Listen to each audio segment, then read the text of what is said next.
નમસ્કાર વિદ્યાર્થી મિત્રો, આજે આપણે ક્યુપ્રસ ઓક્સાઇડમાંથી કોપર ધાતુનું નિષ્કર્ષણ વિશે વાત કરવાની છે. લાસ્ટ લેક્ચરની અંદર આપણે હિમેટાઇટ અને મેગ્નેટાઇટમાંથી આયન લોખંડનું નિષ્કર્ષણ જોયું. આજે આપણે કોપર ધાતુનું નિષ્કર્ષણ જોવાનું છે.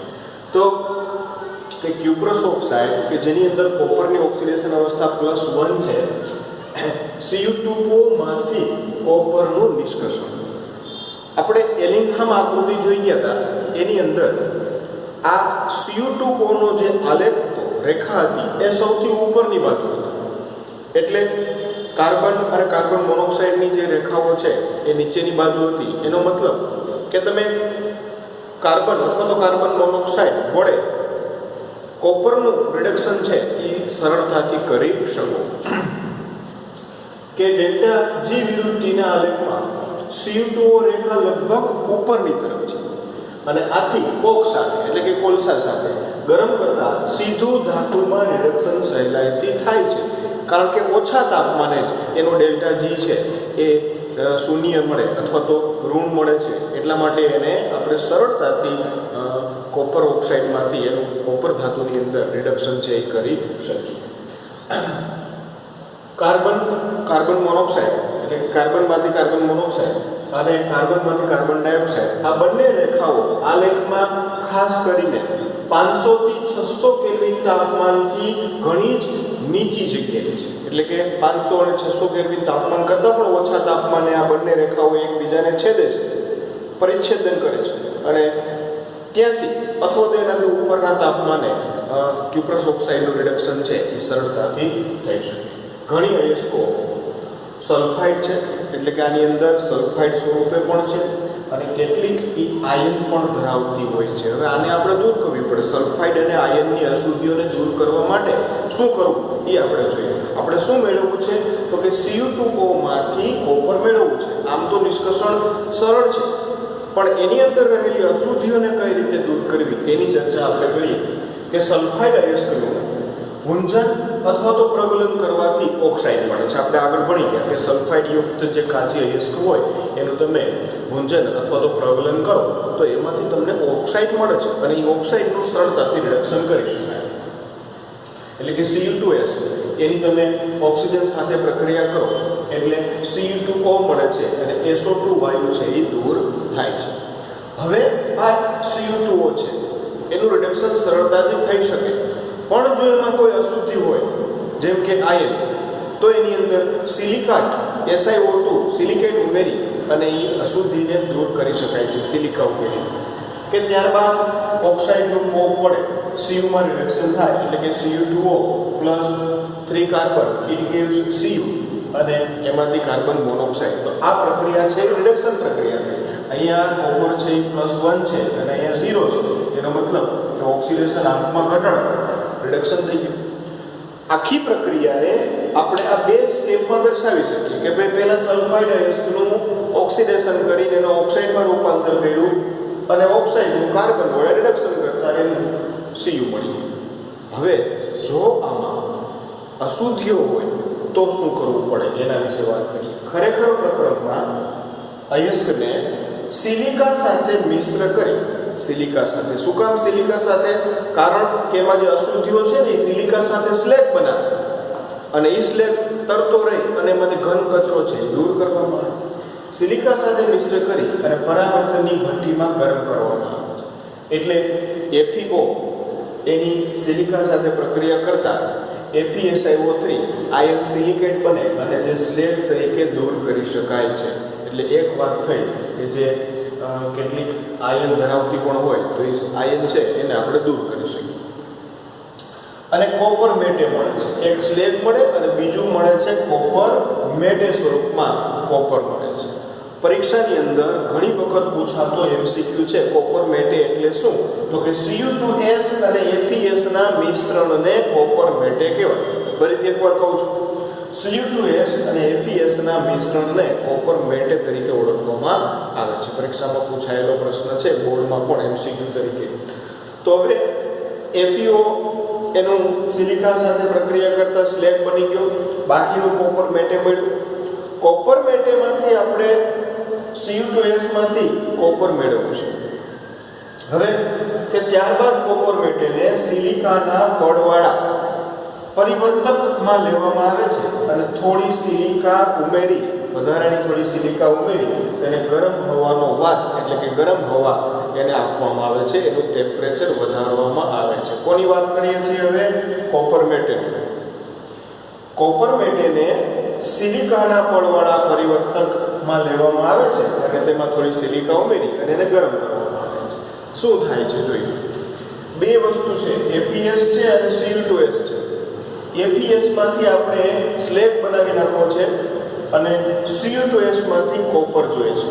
બંનેની પ્રક્રિયાઓ કઈ રીતે થાય એ જોઈએ. પહેલા APS ની વાત કરીએ છીએ. જો આ રીતે ભાગ પાડીને કરશો તો જ વ્યવસ્થિત યાદ રહેશે. સૌથી પહેલા તમે બે સમીકરણ લખ્યા, આખી પ્રક્રિયાને બે સમીકરણ દ્વારા દર્શાવ્યા, પણ ખરેખર પ્રક્રમમાં શું થાય છે તો કે એમાં સ્લેગ અને કોપર મેટે બને છે. કોપર મેટેમાંથી જે બે વસ્તુઓ છે APS અને Cu2S, એ બંનેમાંથી APS માંથી કઈ રીતે સ્લેગ બનાવવો અને Cu2S માંથી કઈ રીતે કોપર છૂટું પાડવું એના માટેના એ સમીકરણ આપ્યા છે.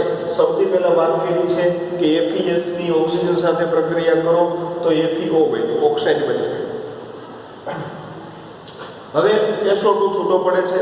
એ APO છે. જો આમાં સિલિકા ઉમેરી હતી એમ કીધું કે સિલિકા નાખેલી છે એટલે એ સિલિકા APO સાથે પ્રક્રિયા કરી અને ApSiO3 આયન સિલિકેટ જે સ્લેગ બને છે અને એને દૂર કરવામાં આવે છે એટલે APS દૂર થઈ ગયો, એમાંથી સ્લેગ બની ગયો.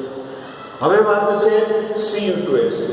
તો સલ્ફાઇડ યુક્ત અયસ્કો હોય એનું સીધું રિડક્શન કરી શકતા નથી, તો એને પહેલા એનું ઓક્સિજન સાથે પ્રક્રિયા કરી અને ઓક્સાઇડમાં રૂપાંતર કર્યું Cu2S. Cu2S ની ઓક્સિજન સાથે પ્રક્રિયા કરતા Cu2O એટલે કે ઓક્સાઇડની અંદર રૂપાંતર કરવામાં આવ્યું છે. આ ઓક્સિજન છે એ સલ્ફરનું સ્થાન લે છે અને SO2 વાયુ છૂટો પડે છે. જોજો અહીંયા SO2 વાયુ બધી જગ્યાએ છૂટો પડે છે, પાછળ એની ઉપર ચર્ચા કરશું આપણે. હવે આ જે Cu2O છે એ દ્રાવણમાં રહેલા Cu2S સાથે પ્રક્રિયા કરે અને રિડક્શન પ્રક્રિયા થાય છે. કઈ રીતે જોજો મિત્રો કે અહીંયા Cu છે એ +1 છે અને અહીંયા મળતો જે Cu છે એ 0 થાય છે એટલે કે આનું રિડક્શન થયું. સલ્ફર અને ઓક્સિજન સાથે પ્રક્રિયા કરી અને SO2 બનાવે છે, સલ્ફર ડાયોક્સાઇડ. અને કોપર 6 કોપર સોલિડ ધાતુ સ્વરૂપે છૂટા પડે છે. તો આ રીતે કોપર મેટે માં રહેલું APS અને Cu2S માંથી APS માંથી સ્લેગ બનાવી નાખો. સીધો APS માંથી સ્લેગ ન બને એટલે પહેલા એનું ઓક્સિડેશન કર્યું અને ઓક્સિડેશન પછી સિલિકા સાથે પ્રક્રિયા કરતા એનો સ્લેગ બને આયન સિલિકેટ. જ્યારે Cu2S નું પણ પહેલા ઓક્સિડેશન કર્યું અને પછી એની ફરીથી Cu2S સાથે પ્રક્રિયા થઈ અને કોપર રિડક્શન સ્વરૂપે મળે છે અને SO2 વાયુ. હવે જો આ જે કોપર મળ્યું એમાં દરેક જગ્યાએ SO2 મળ્યું છે અને SO2 આ કોપરમાં ઉપર થોડાક ફોલ્લા પરપોટા ઉત્પન્ન કરે છે એટલે આ કોપરને ફોલ્લાવાળું કોપર પણ કહેવામાં આવે છે. અને એ ફોલ્લા છે એ કોને આભારી છે તો કે SO2 વાયુના ઉત્પન્ન થવાથી થાય છે. કે જો કે ઘન સ્વરૂપમાં મળેલા કોપર પર ફોલ્લા દેખાય છે જે SO2 ના ઉત્પન્ન થવાથી હોય છે, તેથી આને ફોલ્લાવાળું કોપર કહેવામાં આવે છે. ફોલ્લાવાળું કોપર. જો મિત્રો પરીક્ષામાં પ્રશ્નો એવી રીતે પણ પૂછાય કે ફોલ્લાવાળા કોપરનું નિષ્કર્ષણની પદ્ધતિ લખો તો પણ આપણે આ જ લખવાની થાય. હવે એક વખત પરીક્ષામાં એવો પ્રશ્ન પૂછ્યો હતો કે ફોલ્લાવાળા કોપરની અંદર ફોલ્લા એ કયા વાયુ નીકળવાને કારણે હોય છે તો કયો વાયુ છે?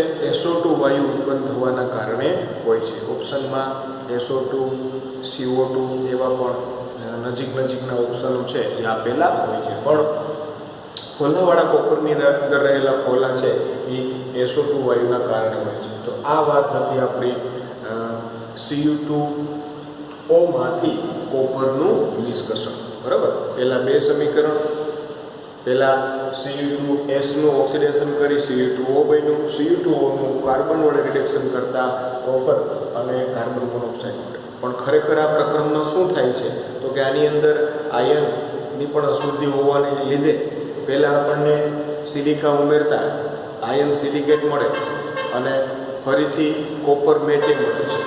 હવે એ કોપર મેટેમાંથી આપણે કોપર મેળવવું છે અને FeSમાંથી આયન સિલિકેટ એટલે કે સ્લેબ બનાવવું છે.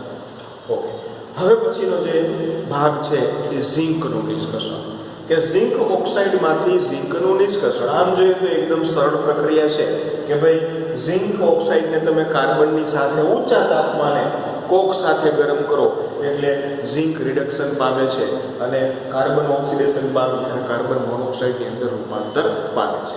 કે ઝિંક ઓક્સાઇડનું રિડક્શન ઊંચા તાપમાને કોક સાથે કરવામાં આવે છે. ગરમ કરવા માટે ઓક્સાઇડની કોક અને માટી સાથે નાની ઈંટો બનાવી દેવામાં આવે છે અને ZnO પ્લસ કોક ઊંચા તાપમાને 1673 કેલ્વિન તાપમાને પ્રક્રિયા કરતા એમાંથી ઝિંક અને કાર્બન મોનોક્સાઇડ છે એ મળે છે. ઝિંકનું રિડક્શન થાય છે ZnO નું અને કાર્બનનું ઓક્સિડેશન થાય છે.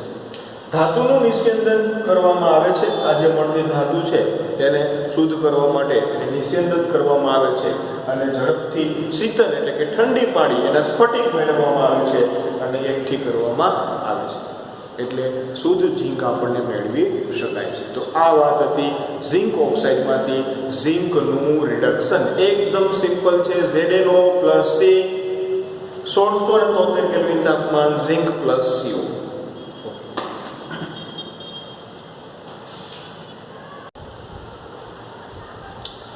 અત્યાર સુધીના આપણે જે આ આયનનું રિડક્શન જોયું, આયન ઓક્સાઇડમાંથી આયન મેળવવું આપણે, પછી કોપર વન ઓક્સાઇડમાંથી કોપર મેળવવું, ઝિંક ઓક્સાઇડમાંથી ઝિંક મેળવવું, આ બધી પ્રક્રિયાઓ છે એ અને હવે પછી આપણે પ્રક્રિયા ભણવાનો છે એનામાં એક તફાવત છે.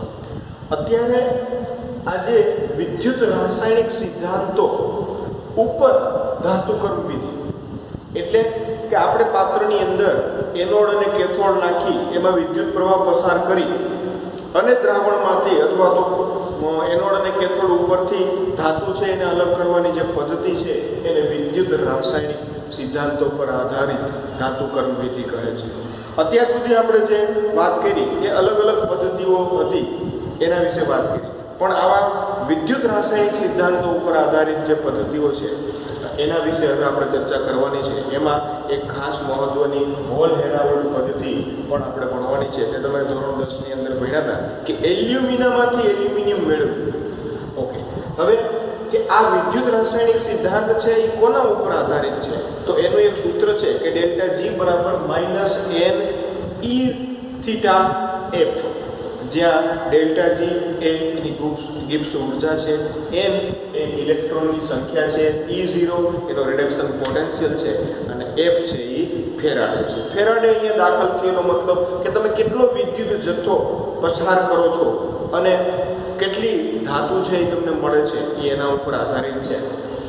કે પિઘલિત ધાતુના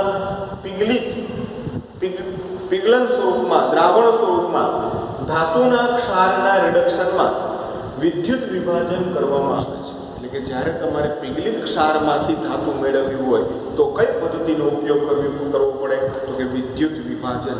તમને યાદ હોય તો ત્રીજા ચેપ્ટરની અંદર આપણે આવા વિદ્યુત વિભાજન કોષ વિશે વાત કરી હતી અને એમાં આવું એક કોપર વિશેની વાત કરી હતી કે ભાઈ એનોડ અને કેથોડ ઉપર કોપર વાયુ છે, કોપર ધાતુ છે એ જમા થતી હતી.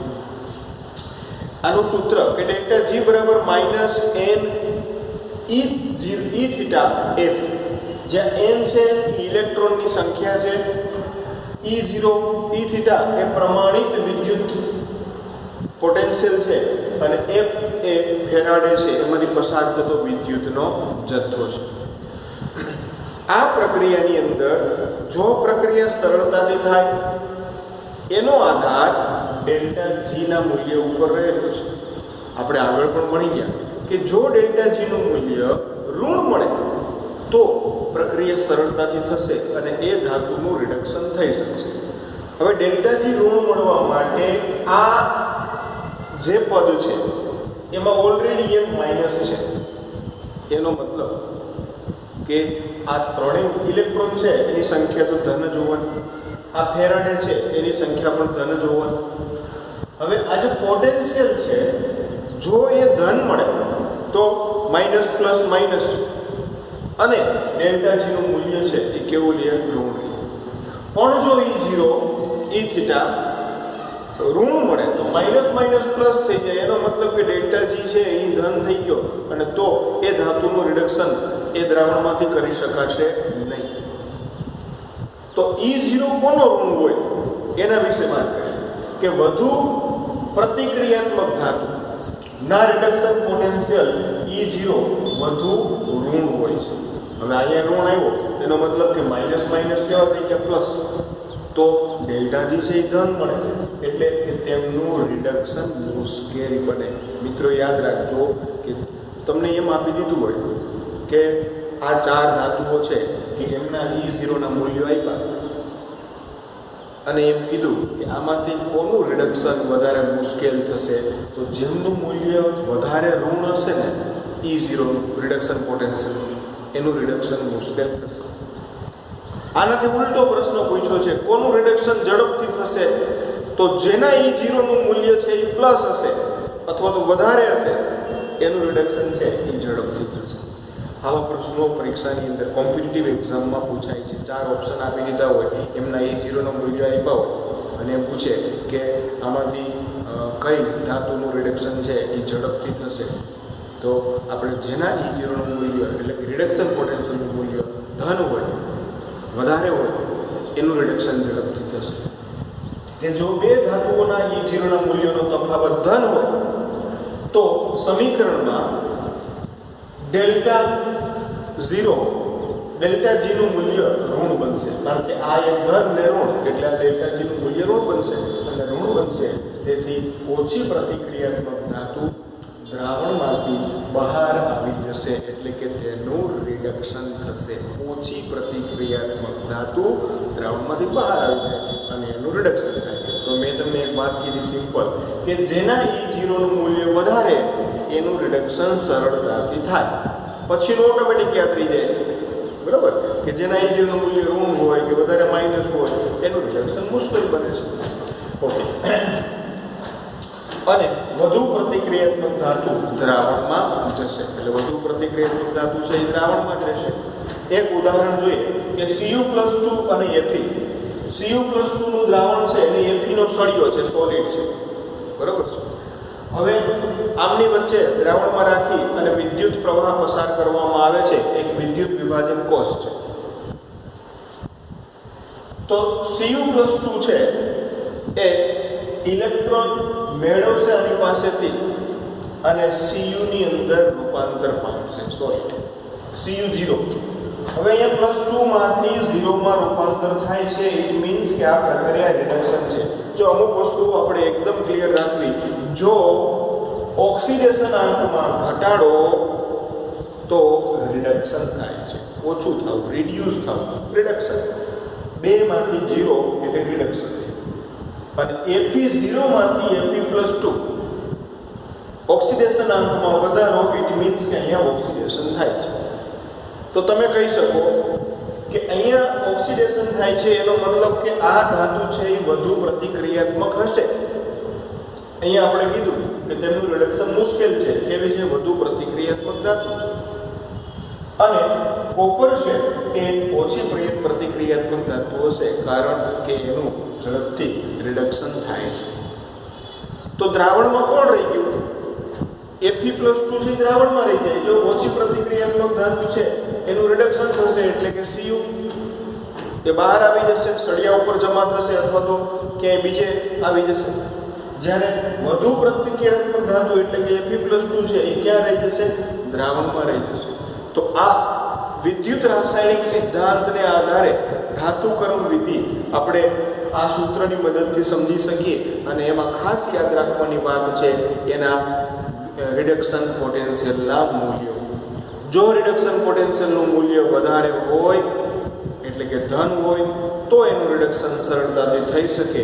જો રિડક્શન પોટેન્શિયલના મૂલ્યો ઋણ હોય તો એનું રિડક્શન સરળતાથી થઈ શકતું નથી. ઘણી વખત જ્યારે મૂલ્યો આપવામાં આવે છે ને ત્યારે ચેક કરવાનું કે રિડક્શન પોટેન્શિયલનું જ મૂલ્ય છે ને. ઘણી વખત તમને મૂલ્ય આપેલું છે પણ એ પ્રક્રિયા થતી હોય ઓક્સિડેશન. આગળ લખ્યું હોય ને કે ભાઈ આમ લખ્યું હોય કે Cu+2/Cu તો એ રિડક્શન છે, પણ આમ ઊંધું લખ્યું હોય કે Cu/Cu+2 અને પછી સામે મૂલ્ય આપ્યું હોય કે -0.76 તો એ એનો ઓક્સિડેશન પોટેન્શિયલનો મૂલ્ય છે. જનરલી એવું આપતા નથી, પણ ક્યારેક એવું ટ્વિસ્ટ કરવા માટે આપી દીધું હોય તો તમારે એને પહેલાં ફેરવવાનું. તો ફેરવવા માટે સિમ્પલ છે. જો ઓક્સિડેશન પોટેન્શિયલનું મૂલ્ય માઇનસ હોય તો રિડક્શન પોટેન્શિયલનું મૂલ્ય નિશાની બદલી જાય, પ્લસ થશે. -0.76 હોય એની બદલે +76 થઈ જશે. તો આ વાત હતી ધાતુકરણ વિધિ એ વિદ્યુત રાસાયણિક સિદ્ધાંતો. હવે એના ઉપરથી આપણે હોલ હેરોલ્ડ પદ્ધતિ ભણવાની છે. પરીક્ષા માટેનો આઈએમપી મુદ્દો છે. પેલું કોપરનું ઓક્સિડેશન, કોપરનું નિષ્કર્ષણ પણ મહત્વનો મુદ્દો હતો. આ હોલ હેરોલ્ડ પદ્ધતિ પણ એટલો જ મહત્વનો મુદ્દો છે પરીક્ષા માટે. એલ્યુમિનિયમની ધાતુકરણ વિધિમાં શુદ્ધ કરેલા Al2O3 એટલે કે એલ્યુમિના ને Na3AlF6 અથવા CF2 ક્રાયોલાઇટ અને ફેલ્સ્પાર સાથે મિશ્ર કરવામાં આવે છે, જે મેટ્રિક્સનું ગલનબિંદુ નીચું લાવે છે અને વાહકતા વધારે છે. જો મિત્રો આ પ્રશ્ન પણ પરીક્ષામાં પૂછાયેલો છે. એવું પૂછ્યું હતું કે આ શું કામ ઉમેરવામાં આવે છે Na3AlF6 ક્રાયોલાઇટ અને ફેલ્સ્પાર અથવા ફેલ્સ્પાર શું કામે ઉમેરવામાં આવે છે? એનું ગલનબિંદુ નીચું લાવવા માટે. ઊંચા ગલનબિંદુ હોય તો એમાં વિદ્યુત પ્રવાહ પસાર કરીને તમે એનું વિદ્યુત વિભાજન કરી શકતા નથી. એટલા માટે આ મેટ્રિક્સ એટલે કે એમાં રહેલો જે જથ્થો છે, પદાર્થ છે, એના વિશેની વાત કરી છે. જે ધાતુ આપણે એનું રિડક્શન કરવાનું છે કે એનું ગલનબિંદુ નીચું લાવો તો જ સરળતાથી આ વિદ્યુત વિભાજનની પ્રક્રિયા થાય. અને એલ્યુમિના Al2O3 જેનું ગલનબિંદુ ઊંચું હોય પણ જ્યારે તમે એમાં ક્રાયોલાઇટ અને ફેલ્સ્પાર ઉમેરો છો અથવા ફેલ્સ્પાર ઉમેરો છો ત્યારે એનું ગલનબિંદુ નીચું આવે છે, વાહકતા વધે છે અને સરળતાથી વિદ્યુત વિભાજન કરી શકો છો. ઓકે, તો આ એક MCQ માટે યાદ રાખવાનું.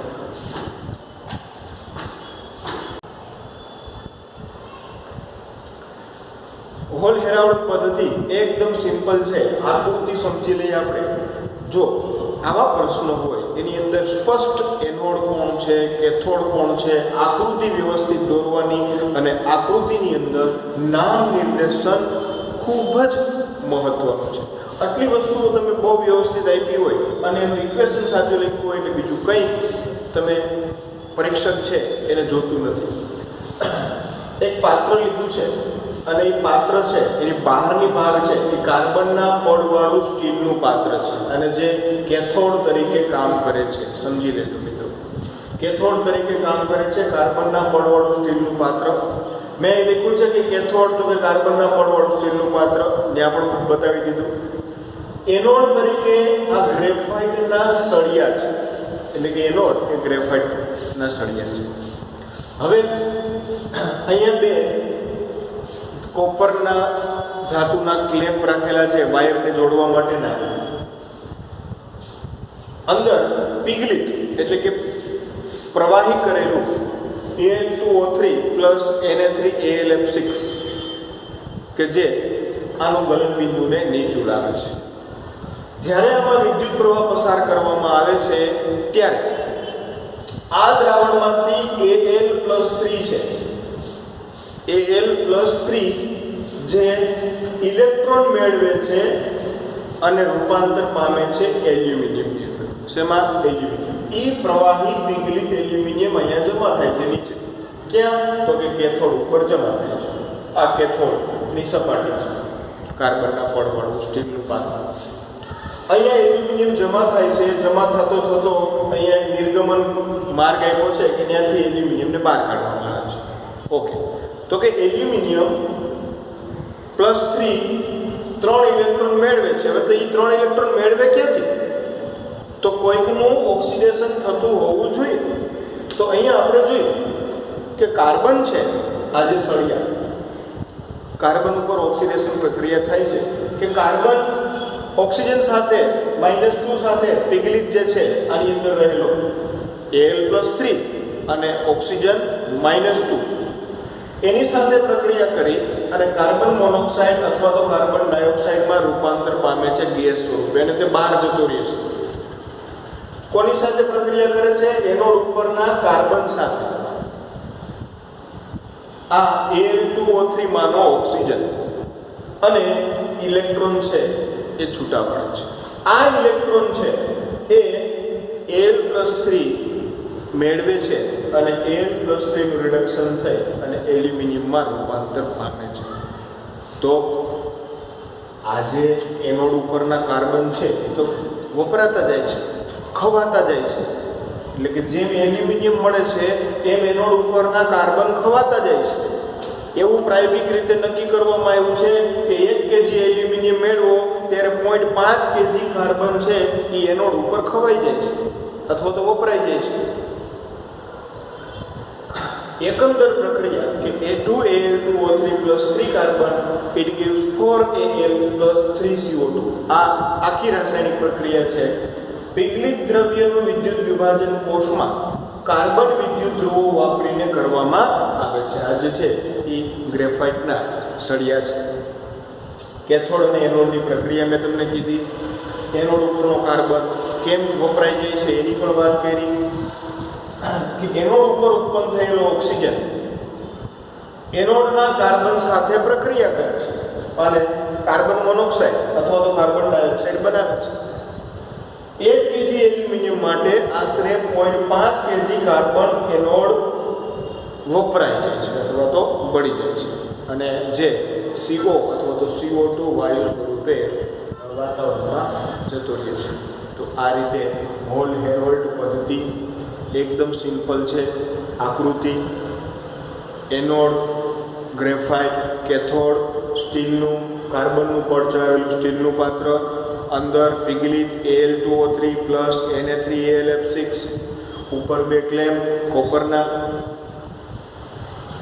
કેથોડ ઉપર Al+3 + 3 electron it gives aluminium, anode ઉપર કાર્બન O-2 અથવા તો 2O-2 it gives CO અથવા CO2 અને ઇલેક્ટ્રોન 2 ઇલેક્ટ્રોન અને 4 ઇલેક્ટ્રોન.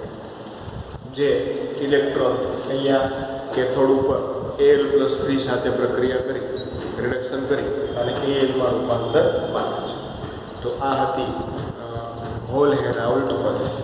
હવે એક નિમ્ન કક્ષાની અયસ્ક કે એને અને ભંગારમાંથી કોપર કઈ રીતે મેળવવામાં આવે? તો કે નિમ્ન કક્ષાની અયસ્કમાંથી કોપર જલધાતુકરણ વિધિથી નિષ્કર્ષિત થાય છે. તેનું એસિડ અથવા તો બેક્ટેરિયાનો ઉપયોગ કરી પ્રક્ષાલન કરવામાં આવે છે. Cu+2 આયન ધરાવતા દ્રાવણની લોખંડના ભંગાર, અંડરલાઈન કરજો, Cu+2 દ્રાવણ ધરાવતા આયનની લોખંડના ભંગાર અથવા તો H2 હાઇડ્રોજન વાયુ સાથે પ્રક્રિયા કરવામાં આવે અને એમાં Cu+2 નું Cu સોલિડમાં રિડક્શન થાય છે. Cu+2 એક્વિયસ જે નિમ્ન કક્ષાની અયસ્ક છે એમાં H2 વાયુને પસાર કરવામાં આવે લોખંડના ભંગાર અથવા તો H2 સાથે પ્રક્રિયા કરતા Cu+2 નું રિડક્શન Cu માં થાય અને H2 માંથી 2H+ બને છે.